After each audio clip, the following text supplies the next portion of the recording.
So, this is the third video, and obviously you're seeing it for a third day in a row or whatever. I'm releasing these in small 10-minute bites from now on, and obviously I'm doing them all at the same time. But what a lot of us don't understand about sociopaths and narcissism, and I'm not even sure that a lot of counselors or psychologists necessarily acknowledge it publicly. Like, they might one-on-one. I had a great lady with a doctorate who explained to me that there's a range. And when she explained to me that there was a range, I eventually began to notice that at the bottom end of sociopaths and narcissists, it's not that they don't exhibit all or enough of the traits to be considered sociopaths or narcissists. It's a question of how dedicated they are to the idea, right? How much are they willing to risk being exposed? We like to think of the narcissist as something like off of Criminal Minds, or the sociopath as someone off of, one of these crime shows that we all like to watch on TV. But the reality is that the mass majority of them are not actually physically abusive. They're not actually destructive in that way. They are emotionally abusive. They have tendencies to be extremely emotionally abusive if they have control and power. They also tend to be very much someone who wants to have that power over the people. And it's very hard to tell someone that's at the lower end of narcissism and sociopathic behaviors, because even though they have those traits and they know they have those traits, they actually are better at hiding them. They don't expose themselves. And so this is harder to cope with, because you don't know who they are until they are. And often people that are sociopaths and narcissists that are at that low end, that aren't going to be able, they're not sexy, they're not good looking, they're not somebody that is instantly able to get what they want just by turning on the charm, and they're attractive enough to get what they want. So I'm obviously not claiming that this is just men or women. There are plenty of women that are, but women are not normally, female narcissists and sociopaths aren't always as confident as their male counterparts, because of how society is, not because they're not as necessarily devious. But so they feed sometimes, and even males. I've met a few, not very many, but I've met a handful of men that I would classify as sociopaths or narcissistic. And if they're not good looking enough, they have a whole nother playbook that they run by. Okay? And how they run by this is a lot of them feed at work. Certainly, some of you are going, probably already occurred to you, they feed at work. They take it out on the people that they work with, right? They're not attractive enough to take it on any scale, and they're not charming enough. And even though they ooze charm when they want to, they're just, they don't have the utmost perfect whole shtook down. And so they feed off of what I call people that are already being abused. The people that are abusees or have been abusees, that they can see, that they can feed off of. If I want to put it in another way, that kind of, they're like rats picking up the crumbs. That's a good analogy, honestly. So what they will do is they will often recognize victims.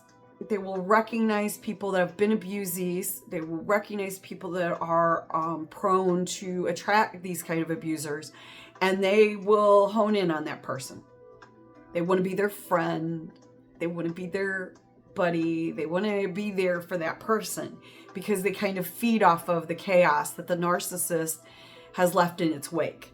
And especially if the narcissist is still around, they're there to help the abusee pick up the pieces while doing absolutely nothing to help the abusee. In fact, making it worse. Stifling the abusee's ability to get away. Stifling the abusee's ability to cope. And going back to the first video with the journalist that I told you about, often, like, she cites her friends as being, part of her recovery. It took her over 3 years to write on a calendar, I started not loving you or started to stop loving you today. You should have stopped really closer to when he told you and embarrassed you amongst all your coworkers. Not years later, your friends were doing you no justice. Your friends are what I would call bottom feeders. They are scraping up the crumbs. They are looking for what is remaining of the narcissist's destruction.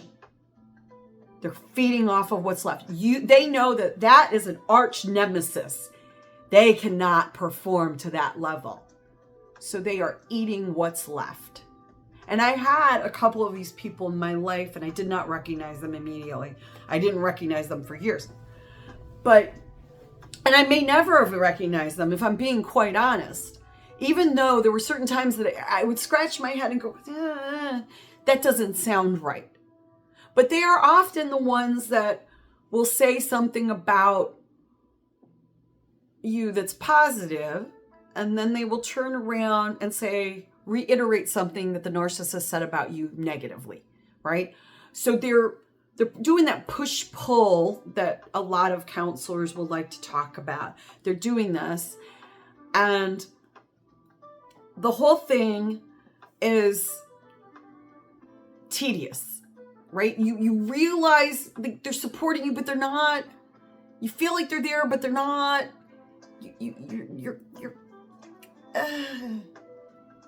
And they often become the abusee's friend while the narcissist is still in the relationship with the person, because they're feeding off of that chaos. Not everybody does, but in my experience, most normal people, when they recognize that someone's being abused and been abused by a narcissist, the natural tendency is to try and protect themselves and protect others, protect their circle, so to speak, protect their own aura, right? Their own being. Okay, so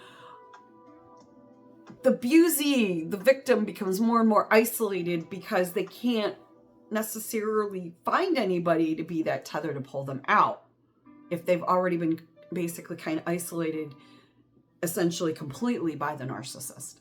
The more isolated you are, the more likely you're going to attract another narcissist or another sociopath.